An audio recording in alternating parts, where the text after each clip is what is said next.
ask great questions, get clarity on what's important to them about that or what's really going on in a situation, because you never really get the full story, or you never get it without asking. So you have to dig deeper.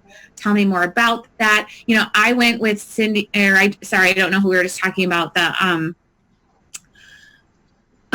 experience, but tell me more about that. I wouldn't go straight with somebody interviewing me to tell me more about that when they ask about my experience. Hearing it out loud, it sounded rough. And maybe you agree. What you would say is, I love that you asked that, so thank you. It tells me you really care about this decision. Can you tell me what's important to you about that? Like, repeat and affirm and compliment, and that will be received much easier, right? And much more softly, as like, I'm always, and then if they get annoyed, high Ds might get annoyed that you keep asking so many questions. If I'm asking, and just if you sense it, like, has some emotional intelligence with these people. So if you sense that something that you're like, ooh, that was maybe too harsh, or that was too direct, or they're getting annoyed, just explain it, bring it up. If you're feeling, forgive me if I've asked too forward of a question, I'm here to help you, to help understand where you're at, so I can help you make the best decision possible. Or, gosh, you can even say, gosh, I am this passionate about helping you. Imagine how passionate I am about finding the buyer and getting them interested in your home, right? Like, I believe in sales, right? There's a lot of people that don't believe in sales anymore, and hopefully you do. Do you believe you can sell a house? I bought a boat. I was not planning to buy a boat. That guy sold me a boat. I have a boat. I was planning to buy one in 3 years. I'm going to use this analogy because it's important. He asked me enough questions. I watched him do it. It was fascinating. He asked me enough questions, and once he heard something that was going to trip my personal trigger, he used it against me. And you know what it was? How old are your kids? 12, 10, and 7.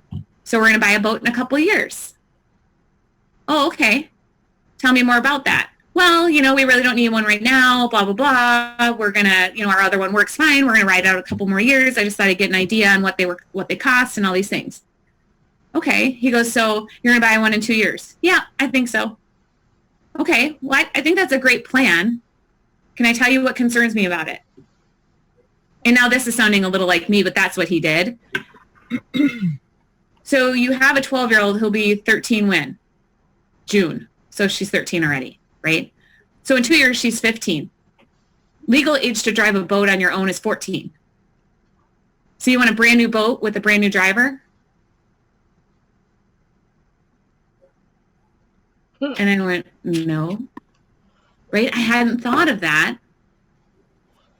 I'm busy thinking about it from one angle. We need to open up the lens. It would have been okay with him if I said, yeah. That wouldn't have made sense, though. He would have said, tell me more about that, because that's stupid. Who would feel comfortable with that? Right? That's non-consequential. That doesn't make any sense. So when you understand and can ask questions and dig deeper, you can find a way to have your agenda match theirs, and or help them see an opportunity or risk that they're taking that they don't have to take later, or that may not be them considering all the angles.